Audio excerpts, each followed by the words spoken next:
If you've spent any time on this channel, and I hope you have, I'm sure you figured out that I'm quite the movie buff. And as much as I enjoy the amazing films that are being released today, there's a special place in my heart for the classics. Maybe it's the legendary stories and performances, or perhaps the mid-century aesthetic. But for me, it's probably the fact that the stars of these films are often draped in some pretty fascinating pieces of jewelry. Before we see where Audrey Hepburn had breakfast or which carbon-based stone is a girl's best friend, I'd like to address one of the less obvious choices for this video, the Maltese Falcon. This innocuous statuette of a perched falcon is what's known as a MacGuffin, an object that storytellers use as a motivator for their characters. The film's ensemble, including Humphrey Bogart and Mary Astor, fight over owning what they think is a priceless artifact, and use each other's desires to obtain it as a way to implicate someone for murder.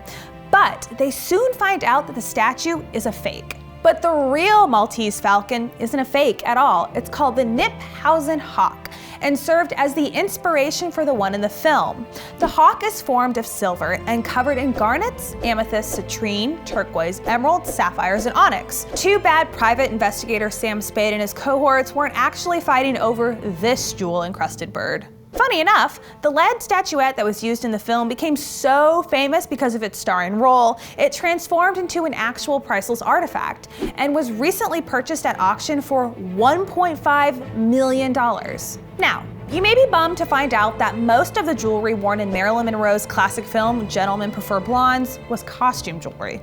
And I guess that makes sense given the film's preponderance of flashy musical numbers. If it were me, I'd have trouble comfortably performing Diamonds Are a Girl's Best Friend with an actual giant diamond around my neck. That's not to say Marilyn never performed the song without being adorned with an actual diamond.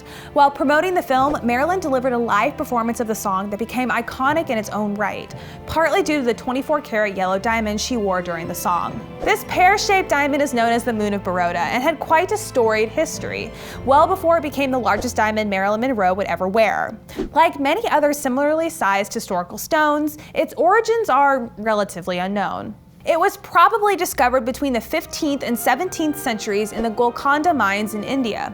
At the time, these mines produced some of the largest and finest diamonds in the world. The rough stone was most likely cut and added to a collection belonging to the Maharajas of Baroda, one of the wealthiest and most powerful ruling families in India. The stone changed hands several times before it was sold to an unknown American buyer in the 1920s. A few years later, it was purchased by a renowned diamond cutter in Cleveland, Ohio, who then, in 1953, sold it to Meyer Rosenbaum of the Meyer Jewelry Company.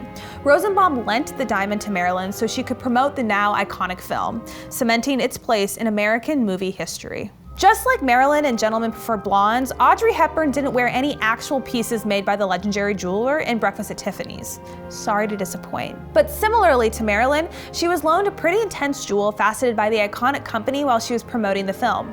This doozy of a stone is called the Tiffany Yellow Diamond, and it weighs in at 128 carats. That's about 3 times the size of the Hope Diamond. It's set in a ribbon necklace designed by one of Tiffany's most celebrated designers, Jean Schlumberger. Even though Hepburn didn't wear this amazing piece in the film, it did make a brief cameo. You can see it in one of the jewelry cases when she and her neighbor, played by George Peppard, are browsing through the store. Yeah, 128 carats is pretty big, but that pales in comparison to the stone's original uncut size. When it was discovered, this gem weighed a whopping 287 carats. At the time, that was the largest uncut yellow diamond ever found. Do you enjoy eating meals in bizarre locations? Let us know down in the comments. While you're there, don't forget to like and subscribe. For more information on these incredible jewels, check out the links below. Thanks for watching.